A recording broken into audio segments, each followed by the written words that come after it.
but you should check just to be sure. All right, next.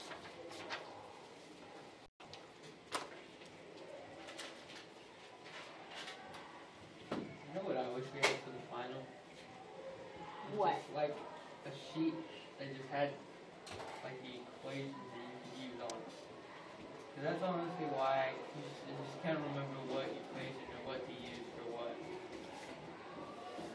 I know, they don't let us have anything for this final. And like even in her email, she reiterated that we are not allowed to use calculators. I'm like, I know, we haven't used them all year. Why would we use them now? So, okay.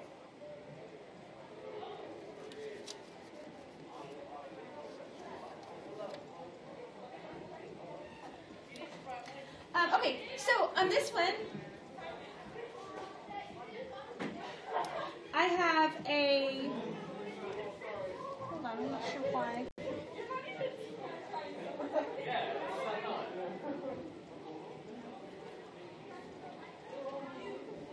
Okay, on this one where you have an absolute value, you want to actually solve it for the absolute value.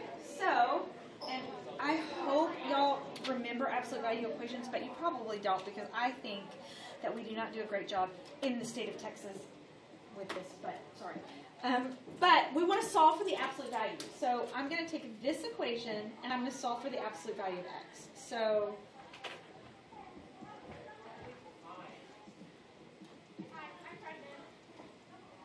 oh my gosh. I mean, like, surely that's not, okay. Okay. All righty then. Sorry, she went. Oh my goodness. Wow. I'm just laughing at your reaction. That was funny. Your head turns so fast. All right. So I'm going to move the y to the other side. And I get negative absolute value of x equals negative y. And I am going to divide by negative 1 because I need regular old absolute value of x.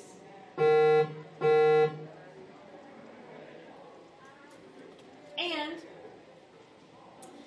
I'm going to take this value and plug it into the other problem. Why are you plugging it into?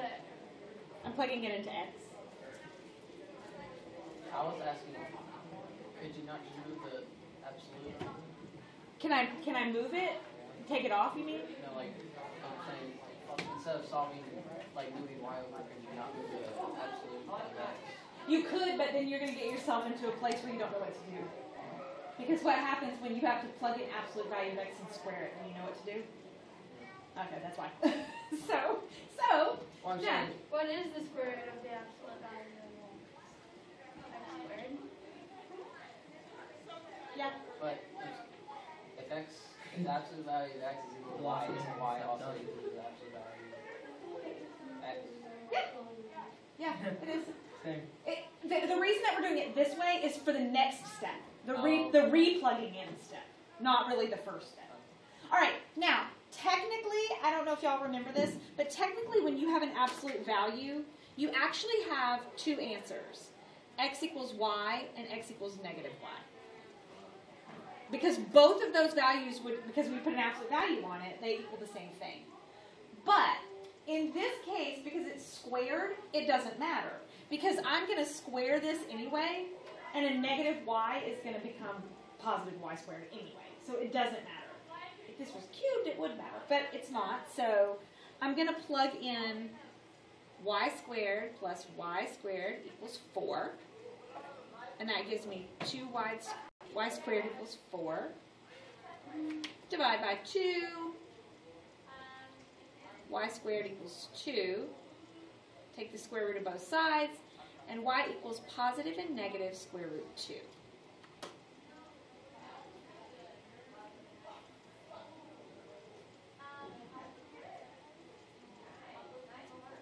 All right, now that I know what y equals, I'm going to plug right here.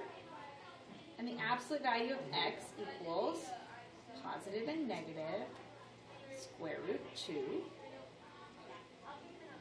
Which means that x equals positive square root 2 and x equals negative square root So I know my x is, now I have to make sure I just didn't mix myself up.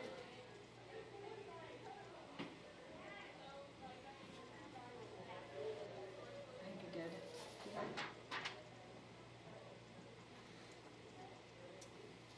Oh. So x equals positive square root 2. Hold on just a second, I have to check this. Positive square root of 2, that's square root of 2 plus. It's this one that's going to be the problem. Okay. Positive square root of 2 works.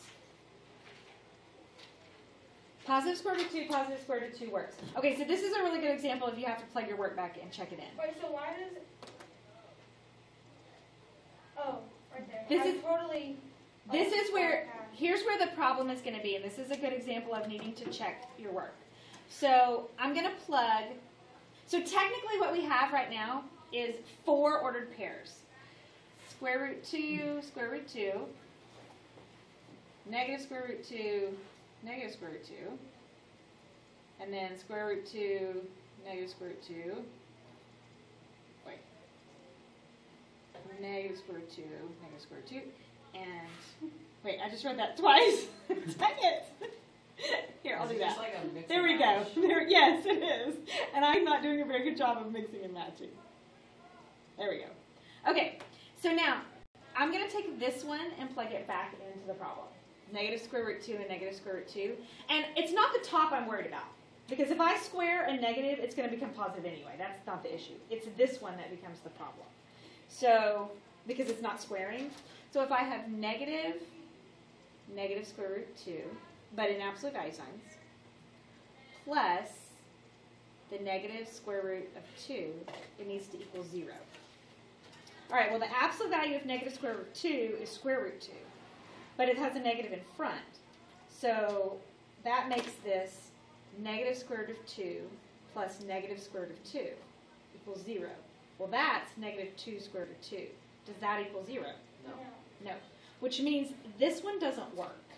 So this doesn't work. Of my 4. So it's all the other 3? No, I don't know, because I haven't checked them all yet. This one works. I checked that one. I checked it in my head. So now, because negative square root of 2 plus square root of 2 is 0. This one, a negative, that would be negative square root of 2 plus square root of 2. That one works. This one, negative square root of 2 plus negative square root of 2. This one doesn't work either. Only these two work. So it's square root of 2, square root of 2. And negative square root of 2, square root of 2. So square root 2, square root 2, and negative square root of 2, square root 2. So 2 of the 4 worked. All right. Okay, totally random, Uh-huh. but it doesn't even have to do with math. So you know how they changed the quarantine to 10 days?